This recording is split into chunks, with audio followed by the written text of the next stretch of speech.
Hello everyone and welcome back to my Bold and Beautiful 29 YouTube channel. I hope you guys are having a wonderful day. Before we start, please hit the subscribe button and give this video a thumbs up.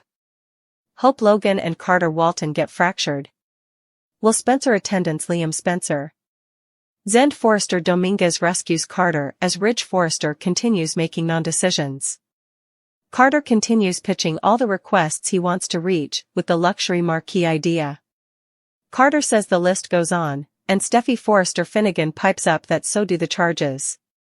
Eric Forrester and Brooke Logan walk in the middle of Carter's big pitch. Brooke is really pulling off those Candescent red leather pants. Liam and Will are catching up over lunch at Spencer Publications. Will tells Liam about how Bill Spencer took the news about the externship. When Will mentions the beautiful women, Liam mentions Hope. Will suggests Liam talk less and do more. Liam remarks about Will being too youthful for similar high emotional intelligence. Will learned from watching his father do it all wrong. Liam suddenly wants to grow old with Hope. Liam says that she's the only stopgap for his future. Carter gives Eric and Brooke the precipice notes interpretation of his pitch. Eric seems intrigued but says it's a huge vault from what they're presently doing. Carter continues pitching his grand vision for the future. Will and Liam continue talking about Hope. Will says at least Hope didn't laugh in Liam's face. Will thinks that means the door is open. Liam isn't so sure. Will says that Liam needs to admire Hope's boundaries, but he can't get perfunctory. Will says this could be Liam's last chance, so he more do it right this time. Carter is still trying to get everyone to see his way. Carter can see that they're iffy. Carter has a fiscal design for getting investors. Carter says he's been developing this for times. Stay, a many days agone. He said months. Which bone? Is it? Going back to the occasion, Eric has a question. Eric wants to know about Carter's pitch regarding Ivy Forrester's jewelry line. Carter explains why it would be a great thing to bring Ivy on board. Steffi says that it's not the right time. Carter says that they're the only fashion house without a stake in the scent and ornamental diligence. Ridge looks surprised by this, or the fact that Carter is apprehensive of this fact. Carter wants to make an offer to Jabot. Before all of that, Carter says they need to invest in themselves, particularly in Hope for the future. Steffi mentions that Carter keeps talking about HFTF. Steffi wants Carter to explain. Carter says it's always been successful, and it'll be again. Steffi says Carter can't guarantee that. Hope says nothing is guaranteed in life. Carter talks about the data and the trends that he sees in the figures. Carter questions Steffi's provocation when she talks about cutting HFTF. Carter explains that particular passions need to be left out of business opinions, and they're all one platoon there. The silly contest is dwindling what they're trying to negotiate at Forrester Creations. Ridge asks Carter, why now? Carter gives a vague non-answer. Zend saves the day by declaring he's really fired up about Carter's idea. Carter has had many moments to piece together his answer for Ridge now. Carter says, in the current state of the global frugality, there's specific companies who are interested in selling. Steffi says they need investors, and Eric pipes in that requires loans. Ridge adds, huge loans. Carter offers to put his own plutocrat on the line. Brooke is shocked. Ridge is at a loss for words, and says so. Zend is impressed. Ridge seems uncertain but appreciates Carter's action. Eric says he'll get back to Carter. Liam is still whining about Hope.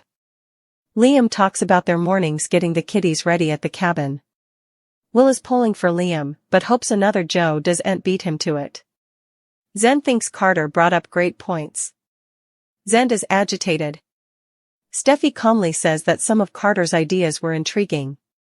Eric appreciates Carter's enthusiasm. Zend and Brooke both appreciate Carter backing HFTF. Eric says it'll take a lot of capital to expand the brand. Brooke is on board and so is Zend.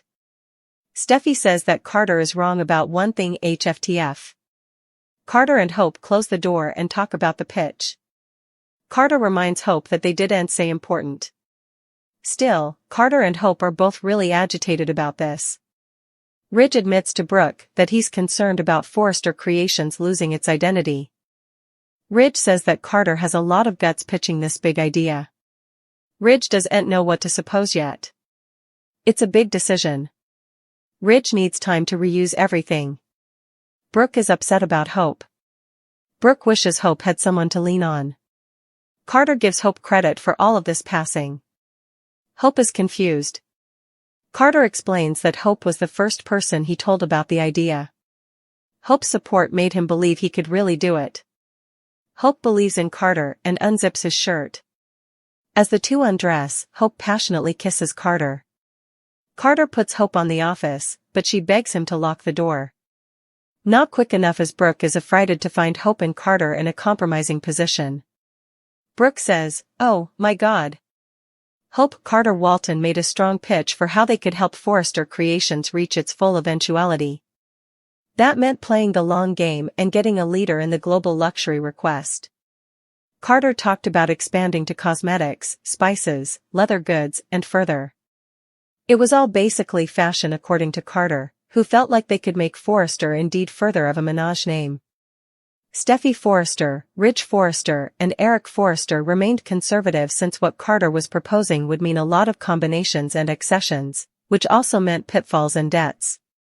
Nonetheless, Carter defended the use of investors and loans, before offering up his own plutocrat to prove just how important faith had in his vision. Carter also suggested reaching out to their musketeers at Jabot to work on that ornamental expansion he mentioned. Still, Carter ultimately brought effects back to Hope for the future and how they demanded to invest indeed more in Hope Logan's line. Zend Forrester Dominguez was fired up about Carter's ideas and set up them veritably instigative. Hope and Brooke Logan were excited as well, but Eric eventually said that they'd get back to Carter on this. After Hope and Carter left, Eric conceded that it'd take a lot of capital to do what Carter was proposing. Brooke saw the eventuality for them to be one of the most emotional luxury empires in the world and praised Carter's input. Despite all Carter's updates and positive news, Steffi felt that he was wrong about one thing, and that was hope for the future. In the design office, Carter claimed that Hope had given him the confidence boost to make the pitch he'd been working on for so long. When Carter goggled into Hope's eyes, he felt like he could do anything. After Carter hyped up Hope's belief in him, Hope said he could partake anything with her. The clothes started coming off, so it wasn't long until shirtless Carter had Hope unbuttoned on the office.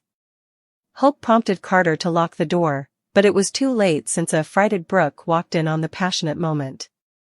It left Brooke wondering what Hope was doing as she tried to wrap her head around the side of the brace together. Will Spencer told Liam Spencer that Bill Spencer sort of forgave him when he admitted the beautiful women at Forrester were a big reason for working there.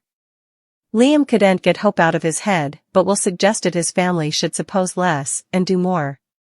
Deep down, Liam always knew that he wanted to grow old with Hope, and now he understood that the only stopgap for his future was Hope. Will assured Liam that he was pulling for him, but he hoped that some other Joe didn't come on and beat Liam to it. Liam wouldn't give up on his reunion dream just yet, so we'll bring you more prognostications on his romantic plans.